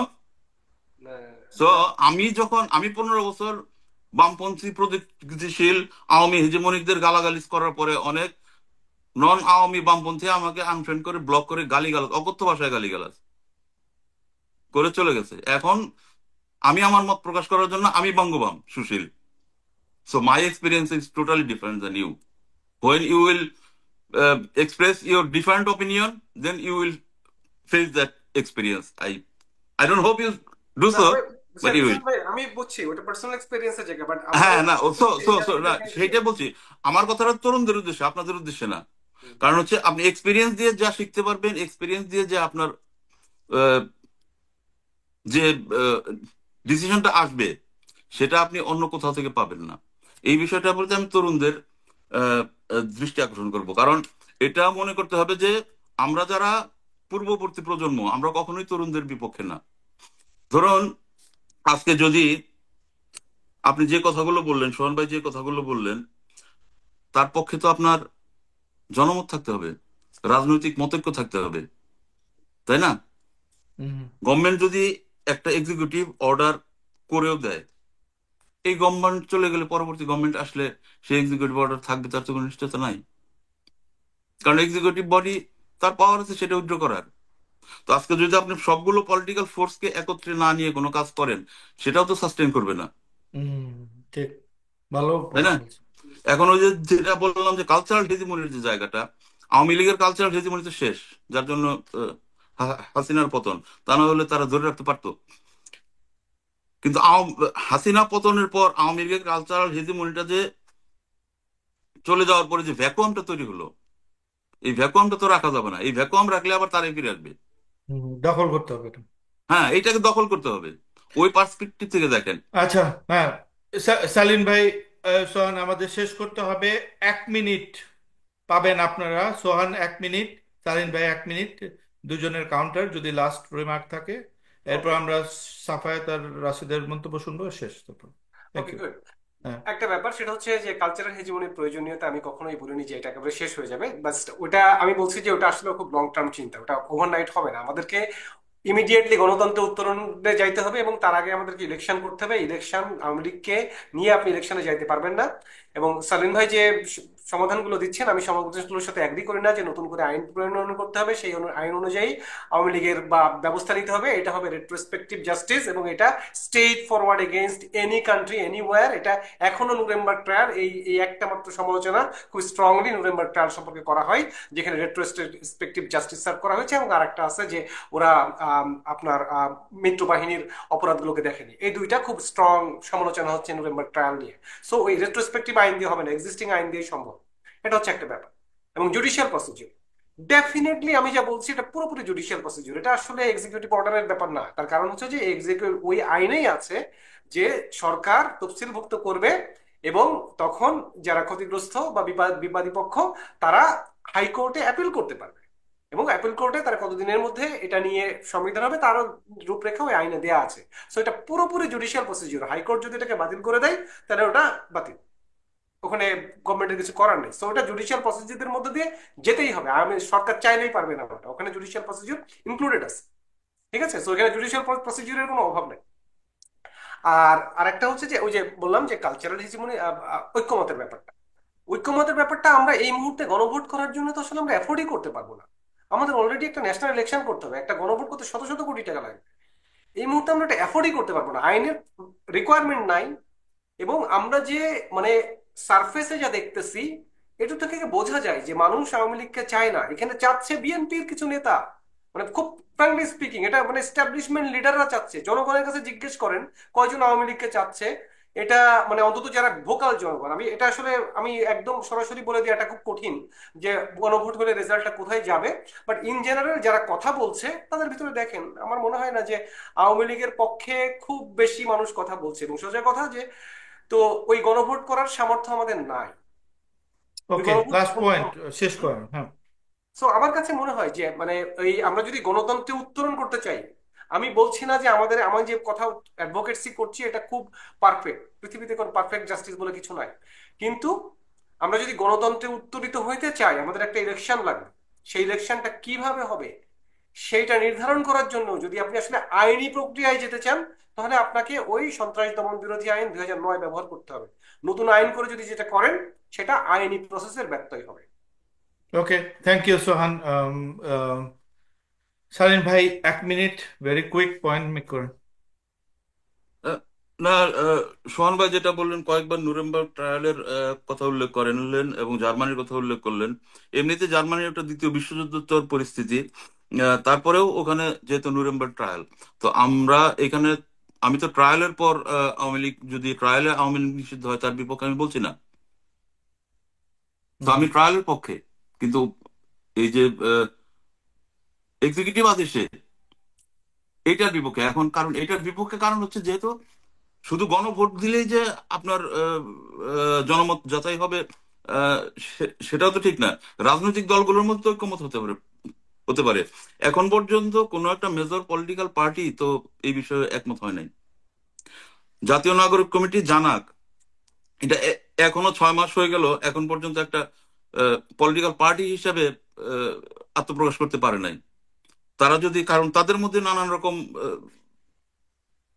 মতের মানুষ আছে, একটা পলিটিক্যাল পার্টি হিসেবে আত্মপ্রকাশ করলে আমরা তাদের পার্টির ডিসিশনটা আমরা জানতে পারতাম যে দিস ইজ আওয়ার পার্টির ডিসিশন। জানাক এখনো একটা নাগরিক প্ল্যাটফর্ম, তো একটা নাগরিক প্ল্যাটফর্মের কথাই তো, বা আমি আপনি বলে দিলাম জনপরিসরের কথা আছে, একটা এক্সিকিউটিভ অ্যাকশন নেওয়া যায় না। আপনি সবার মধ্যে ঐক্যমত তৈরি করেন, কিন্তু সেই ঐক্যমত তো আমি দেখছি না। এখন আমার মন তো অনেক কিছু চাইবে, কিন্তু 18 কোটি মানুষ এখানে বাস করে, আপনার আহ, সেই সেই চিন্তা মাথায় রেখে তো কাজ করতে হবে। ওকে, ঠিক আছে, থ্যাংক ইউ সবাই। খুবই সুন্দর আলোচনা হয়েছে এবং ডিবেট হয়েছে। সবাই ভালো পয়েন্ট মেক করছেন। দর্শকরা আপনাদের জানাবেন যে কোনটা ভালো লাগছে। সাফায়েত, যদি জাস্ট 1-2 লাইনে কোনো, মানে এটা দেখলা কি মনে হলো, তুমি যদি বলো। আচ্ছা সাফায়েত, মিউট। আমি প্রথম রাশেদের কাছে যে সাফায়েত এন্ড করো শো। রাশেদ, তুমি বলো তোমার প্রতিক্রিয়া। আমি বিএনপি কে দেখে না, যেটা বুঝতেছি, মানে তুমি দুজনে ডিবেট দেখছো, ডিবেট সম্পর্কে তোমার মতামত। না, ওই বললেন না যে যে বিএনপি এই যে ঐক্যমতের ক্ষেত্রে একটা বিরাট বড় সমস্যা আছে, সেটা হলো বিএনপি অলরেডি কিছুটা ট্রমাটাইজড এই ওয়ার অন টেররের কারণে। তারা যে ধরনের বিপদে পড়ছে, সো তারা বিদেশি লোকরা কি বলবে, they are really really scared of it. এটা এটা তাদের আচরণে বোঝা যায়। তারা যাই করবে না করবে, তারা সব সময় এটা মাথায় রাখতে চাবে, তারা যেই নির্বাচনে জিতে সরকার গঠন করবে, ওই নির্বাচনে যেন কেউ আঙ্গুল উঠাইতে না পারে যে এটা পার্টিসিপেটরি হয় নাই। এই জিনিসটা মাথায় রাখতে হবে, এই ইনসিকিউরিটি তাদের থাকবে। এই যে এটা হলো বিএনপির পক্ষ থেকে সবচেয়ে বড় বাধা হবে এই ধরনের একটা ডিসিশন নেওয়ার ক্ষেত্রে। কিন্তু ওই যে প্রপার আইনের থ্রুতে একটা বিচারের মাধ্যমে যদি করা হয়, তখন তারাও আমাদের সাথে অন বোর্ড হবে, কারণ it's a due process we are following. Hmm. না, তারা থ্যাংক তো ইউ। বলছে যে জনগণ যদি চায় তারা যেটা চায় এটাই করবে, এবং হ্যাঁ, তারা এটার এগেনস্টে না কোনোভাবেই। তো এটার ফুটনোট আমি কোনোভাবেই দিয়ে না। রাখলাম। ওকে, ঠিক আছে। আমি মনে করি যে দুজনেই এক্সিলেন্ট পয়েন্ট মেক করছেন। আম, ভালো ভালো সোহানের একটা পয়েন্ট আমার খুবই ভালো লাগছে, সেটা হলো যে সন্ত্রাস বিরোধী আইন এবং যেই পয়েন্টগুলো যে একটা ট্রায়ালের বেসিসে, নট লাইক রাবার স্ট্যাম্প করে এক্সিকিউটিভ বডির বিরুদ্ধে। এবং আমি স্ট্রংলি আমার ওই পয়েন্টের মধ্যেই থাকবো যে আম, কি বলে, যে এটা ধাপে ধাপে নিষিদ্ধ হোক এবং স্ট্র্যাটেজিক্যালি। তাহলে এটা মানে এটাকে ইউজও করা যাবে স্ট্র্যাটেজিক্যালি এবং খুবই ভালোভাবে। কিন্তু সোহান কালচারাল ফ্রন্টে অনেক ভালো বলছে। আহ, এবং আমি সালিন ভাইয়ের সাথে ওটা একমত যে রাষ্ট্রকে দানবে পরিণত করা যাবে না, এবং বিএনপি মানে যাকে তো খুশি তাকে নিষিদ্ধ করতে পারে। তার ইচ্ছা হলো গণসংহতির নিষিদ্ধ করলো, সিপিবি নিষিদ্ধ করলো, যেটা মানে এটা হইতে পারে না, বাট মানে ইটস পসিবল। যদি আমরা প্রেসিডেন্টই তৈরি করি খারাপ ভাবে, তাহলে বিএনপি কে যে আয়সা ধরেন জানাক আসলো পরের বার ক্ষমতায় বললো যে বিএনপি একটা দুর্নীতিবাজ দল, দিলাম নিষিদ্ধ করে। This is not how a গণতান্ত্রিক মানে মানে একটা দেশ এভাবে, ডেমোক্রেসি এভাবে কাজ করে না। যা খুশি করলাম, যেভাবে খুশি করলাম, প্রপার ডিউ প্রসেস মেনটেন করতে হবে। তো this is what my thought, like পুরো ডিবেটটা দেখার পর। Shafat, if you just closing remark and please end the show. না, আমার ক্লোজিং রিমার্ক হচ্ছে কি, আমি দুইজনেরই কিছু কিছু পয়েন্ট আমার কাছে ভালো লেগেছে। যে হ্যাঁ, আমি আমি একদিক থেকে আমি সেলিম ভাইয়ের সাথে আমি একমত যে আসলে রাষ্ট্রকে আসলে কখনোই দানব হতে দেওয়া উচিত না। মানে এই যে নির্বাহী আদেশে এই জিনিসটাতে আমিও এটার পক্ষপাতী না। আর তবে অবশ্যই মানে আমার কাছে আমার বিশ্বাস যে হ্যাঁ, যেটা হচ্ছে গিয়ে এটা ধাপে ধাপে তো ঠিক আছে, এটা তো আসবেই। কিন্তু আমার কাছে মনে হয় যে এখানে সমস্ত মানে রাজনৈতিক দলগুলোর ভিতরে একটা একটা কনসেনসাস এটা প্রয়োজন আছে। আর আমার সবসময় মনে হয় যে এখানে জনগণের একটা সে থাকা উচিত। এবং এই জন্য আমি সবসময়, আমি জানি না কেন সোহান ভাইয়ের কাছে মনে হচ্ছে যে যে গণভোট আমরা এফোর্ড করতে পারবো না, কিন্তু আমার কাছে মনে হয় যে এখানে এই অ্যাটলিস্ট এই ব্যাপারটাতে জনগণের অবশ্যই একটা সে থাকা উচিত, এবং সেটা গণভোটের মাধ্যমেই এটা এটা আসতে পারে। তো যাই হোক, আমরা এতক্ষণ যারা আলোচনাটা শুনলেন, সবাইকে ধন্যবাদ আমাদের সাথে থাকার জন্য। আশা করি এই যে বিষয়টা, এটা নিয়ে আমরা ভবিষ্যতে হয়তো আরো অনেক ডিবেট হবে এবং হওয়া উচিত। এরকম এটা মানে বাংলাদেশের আমাদের গণতন্ত্রের যে যে যাত্রা, আমাদের সেই যাত্রায় আবার যে আমরা নতুন করে সেই যাত্রাটা শুরু করব। তো সেটার জন্যই এই আলোচনাটা, কারণ আওয়ামী লীগ বাংলাদেশের মানুষের গণতান্ত্রিক অধিকারকে গত তিনটা নির্বাচনে তারা যেভাবে হরণ করেছে, তো সেটার পরিপ্রেক্ষিতে আওয়ামী লীগের আবার এই আমাদের গণতন্ত্রের পথে তারা এই মানে পথ চলাটা তাদের করতে পারা উচিত কিনা, সেই আলোচনাটা বা এটা নিয়ে বিতর্ক আমাদের অবশ্যই করতে হবে। এবং এভাবেই আমরা আসলে একটা সলিউশনে এসে পৌঁছাবো। তো সবার প্রতি অনুরোধ থাকবে, আপনাদের কোনো মন্তব্য থাকলে সেটা আমাদেরকে কমেন্ট সেকশনে জানান। আর এছাড়া বিশেষ করে যদি কোনো দ্বিমত থাকে আমাদের কারো, এখানকার কারো মতামতের সাথে, সেটা আমাদেরকে জানাবেন, আমরা চেষ্টা করব সেগুলোকে অ্যাড্রেস করার। আর আমরা এই বিষয়ে আমরা ভবিষ্যতে আমরা আলোচনা জারি রাখবো। আশা করি আমাদের সাথে থাকবেন আপনারা। খুব তাড়াতাড়ি ইনশাল্লাহ আপনাদের সাথে আবার দেখা হবে। সবাই ভালো থাকবেন, সবাই সুস্থ থাকবেন। সবাইকে ধন্যবাদ। আল্লাহ হাফিজ। ধন্যবাদ।